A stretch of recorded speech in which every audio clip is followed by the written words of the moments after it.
It's Victoria from Tabby Realty. Just wanted to say hi and happy Easter. I wanted to get down here real quick. There's been a couple of things that have come up about the essential businesses that are open, and real estate is one of those. And I wanted to bring a little bit of attention to somebody who doesn't, maybe they don't know or don't understand, is that not all of the real estate deals, a lot of people have been thinking about, well, why are realtors essential? And, I think that you're thinking a lot about how people who want to sell a house and then maybe get a bigger house. But the part that makes it essential is we deal with a lot of people who are going through divorce, a death in the family, bankruptcy, job transfers, et cetera, et cetera. So I just wanted to kind of throw that out there because I know I've been reading a lot on Facebook about people kind of wondering why real estate is still essential. So that was my first thing. Second is I've been asked a lot about buying and selling, and is this a good time? So far in the Charleston market, we're not finding any hits where it makes it a buyer's market and that you're going to get the deal of the century.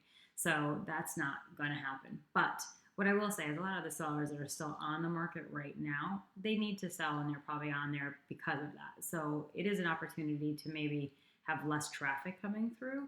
So maybe you don't have to fight for the houses as much as you would. Maybe there's no multiple offers.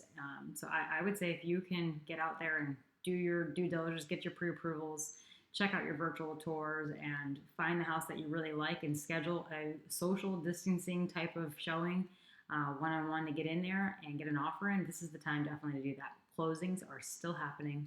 A lot of attorneys are waiving the fees for power of attorney, which means you don't need to go to closing. They can sign on your behalf. Of course, you will see everything that you sign and you will give permission, but you don't have to go. The banks can do the wires. It's really kind of amazing, and I actually kind of wish that in some regards, some of it stayed in place because I think it does make it a little bit smoother. As far as selling, if you don't have to sell, then I say take this opportunity to start prepping your house. Clean it up. Every single cabinet that you normally don't show your guests, get in there and clean it, organize it. It's the time to pull your closet, start pulling clothes out of your closet that you don't wear. After this quarantine, I probably won't be able to wear half of mine. But clean all those little corners and organize things, and maybe take if you have hundreds of family photos all over your wall, now is the time to take those off. Maybe patch up some of your walls, do some touch-up paint. If you have a gallon of paint laying around and you have a room that's pretty dinged up, now's the time to do that as well. So, and if you need to sell, we're doing great. We as agents have really, really come together and stepped up our game when it comes to the online presence and the virtual stuff. So I have a virtual tour on every single one of my listings, and the agents have been fantastic.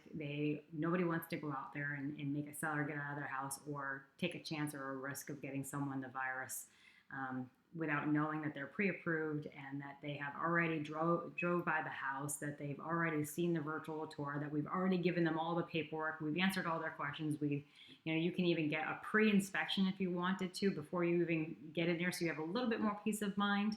You can go ahead and put an offer on a house that you haven't seen, contingent upon seeing it, hopefully maybe in 2 weeks when this is over. I'm hoping that it'll be over then. But just know speak to your agents and find out. There are different ways to handle this, and I do think that it will be some of this will linger around for a while even after the virus. So anyways, I hope that you have a fantastic day and stay well, and happy Easter again. Take care.